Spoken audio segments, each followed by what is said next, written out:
This is episode 99 of Standing Out. Standing Out is a remarkable interview style podcast with the intention to highlight women and men making outstanding contributions in their field. Today, I'd like to welcome Desiree Doubrox. As an entrepreneur since the age of 12, Desiree has always been the founder and owner of her own businesses, such as the Marina Mermaid of Models Media, Lookin Good Productions, and Celebrity Auctions, to only name a few. After leading a successful career in real estate since 1989 as a broker, investor, and creator of a seminar series entitled From Babies and Bills to Riches in Real Estate, Desiree, a divorced mom of two sons, saw that very capable, intelligent women were letting outside forces stand in their way of making and pursuing their investment choices. Desiree, welcome. Thanks for being here. Thank you. Thank you for having me. I'm I excited. Good. I absolutely love this title, From Babies and Bills to Riches in Real Estate. And it sounds so personal. I think you probably have a story around this. Yes, I always say that the end of my marriage was the beginning of my real estate career. Because at that point, then I needed to say, okay, how do I still, when I got divorced, people just have a lot of babies. I had two babies and then lots of bills. So how can I still maintain my presence in their life without having to be 9 to 5, but also be able to really make a huge amount of money so we can spend time together and trips together and so forth. And I didn't want them to have to be like those abandoned children. So I wrote about that story, and then that took me to my real estate. Wow.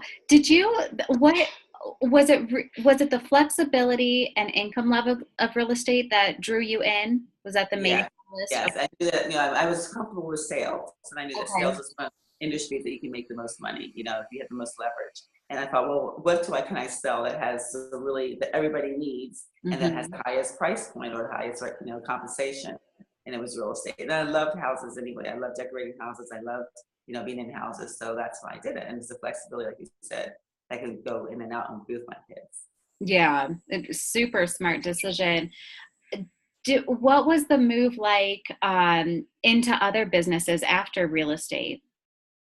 Well, when I was in real estate, most of my clients, I did mostly investment in real estate, and my clients were men. I thought, well, gosh, a lot of women could do this as well. And a lot of them had, settlements from divorces, or they were making the money. So I started in my home and said, let me invite them to my house and tell them what I'm doing. They could see the properties that I had. I had at one point 10 properties and 2 apartment buildings, and they could see the lifestyle I was living, so they would be able to relate to that.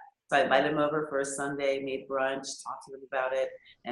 More importantly, they started talking about what they were doing in their lives and their businesses. So let's do it again. So we did it next month, the second Sunday, just coincidentally it had to be. And this went on for 8 months, and it grew and grew and grew to the point I realized that it really wasn't the real estate they needed. It had a lot of business information they needed. There was not a lot of resources they didn't have as far as starting a business, fixing the business, and building a business. And since I did it myself, we evolved into, what do we name this group? Because then I had to really say take professionally, and that's how Empowered Women was born. There country clubs, and we took to the other places where we could have different speakers come in every month and share different wisdom. You know what I really love about that is I feel like I so often hear reasons as to why people can't do that. They can't start their company because they don't have a nest egg to get it started, or they can't start a company because they don't have this skill set or that skill set. And what I love is that you invited people over for brunch. Like, you started with what you have, right? Like 7 people came. 7 people. And we've grown to a list of 53,000 members since then. Wow. Yeah. How did that feel? It feels it happened over time. It happened over years, but the thing is that I think because I have always started my own business, I'm fearless with that. It's so funny because people ask me why I've never gone for a job or interview for a job, and I'm afraid that I won't get hired. So it's interesting that most people are afraid. That it's reversed. Most people are afraid to do something of their own, where I feel like I would be afraid that I wouldn't get hired for a job. It's just easier, faster. I feel more confident being able to do it myself. It's not always easy. But that's the grade that I made from. Yeah. To me, it sounds like you keep taking your opportunities and then sort of springboarding them into the next thing. Yes. Where does that vision come from to take that springboard forward? Oh, Empowered Women, we had quite a few really strong years. You know, we were just like really fully functional until 2009 when things started changing, not only for me, but for other women. They were losing their properties or they were losing their jobs and just everything was disrupted. So they were not spending the monies that they were spending in memberships and country club. We did a lot of our events on yachts and pretty elite events. And so I thought, okay, what am I going to do? And I was just really restructuring my personal portfolio. And I thought, okay, so it took me a year or 2 years to be able to kind of say, I love empowered women. I don't want that to go, but I didn't see how I could really take it to, and I had lost a lot of my real estate in this process. So I didn't see how I was going to be able to afford me the opportunity to rebuild my portfolio at this stage in my life. And I said, so I like real estate. I didn't want to do sales again. I've been there and done that. And I didn't want to get into investments. I mean, I just wasn't ready for that. So I said, what could I do to combine it? So I was in a condo by myself. I had my properties, looked at properties, I became an empty nester, and I was moving back in Orange County to find a place. So meanwhile, I roommated with 3 other people. We had this big, beautiful home with putting green and basketball courts and pools and spas and everything. And I said, this is really cool. I like being in the house with other people because, again, I'm used to having my kids there. And I said, all right, I had a great workspace. I said, I would love to be able to work from home. I want to live where I work where I live. I want to be able to do it anywhere in the world. So now that I was empty nester, I was free to travel and do whatever I wanted. And that's where the idea of homework came up. And it's like HOMWORK. So homework, home and work.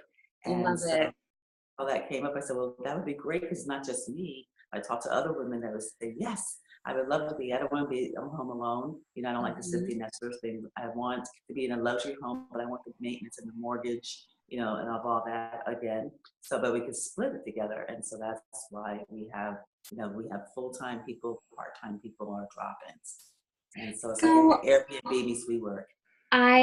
Oh my gosh, this thing is going to take the world by storm. Just knowing what Airbnb did and what WeWork did too, and to cross-pollinate and bring those together, I think is brilliant.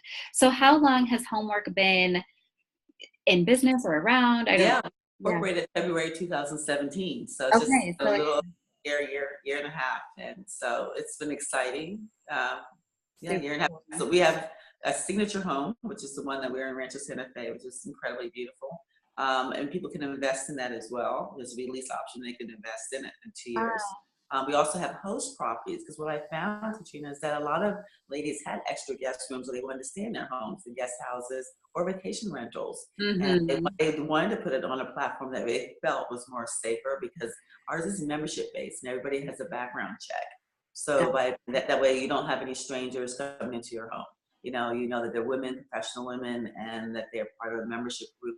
We do things together and have social things together, and it works out that way. So you're a double-sided marketplace, right? You have, part of your business model is you need to get, you call them hosts? So these luxury homes are the hosts. And then you need, what's the other side of it called? The host property. So we have our signature homes, the ones that we market, maintain, and manage ourselves. And those are the ones where you can come in. Again, we have certain rooms for people that are permanent. We had a young lady moving yesterday that's going to be here for 6 months. Oh, nice. That's coming for a weekend. It's they're 4,800 square feet home. So there's plenty of. They have offices. They have yoga studios. We have a production studio. And I've been there, so they can work here during the day, come here and work and have meetings or events, or they can just live here, or they can just drop in. And then we have the host. They can have events. I was just complaining yesterday. I need a production studio. We did. We converted. It's a very cute production studio. It's for video, for podcasts. I'm not there now, but it is. We totally we're soundproofing it now and so forth. Yes. Oh, that's so just different things. Anything that a woman would need for her business. And then the host properties are the ones, that's our way of being able to expand. We have almost 20 of them now. So these are people, women that have, again, extra guest rooms or guest houses and say, hey, I want to put it on your platform. And we're redoing our website as we speak to be able to, so people can just go to those properties and click it and book it and pay for it and be done. And we take a percentage of that. I love it. Do you find that the world has just changed in a little in ways that somehow make it like more communal again?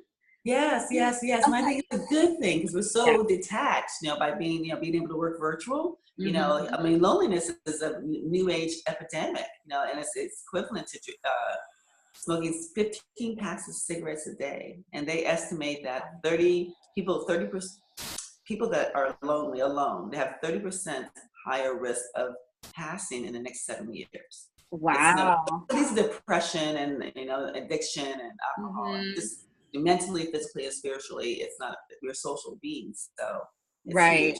It's just fun and it's there's always it's just people just I think the crux of it is that was being able to take what we had and being Mm-hmm. able to change it into something that's so evolving. I mean, that was like just a marriage of best of my worlds. I have both of my best, the real estate and the women. Yeah. And now, like you said, that the co-sharing, co-working, co-living industry is exploding. So it's just the right time to be able to do it.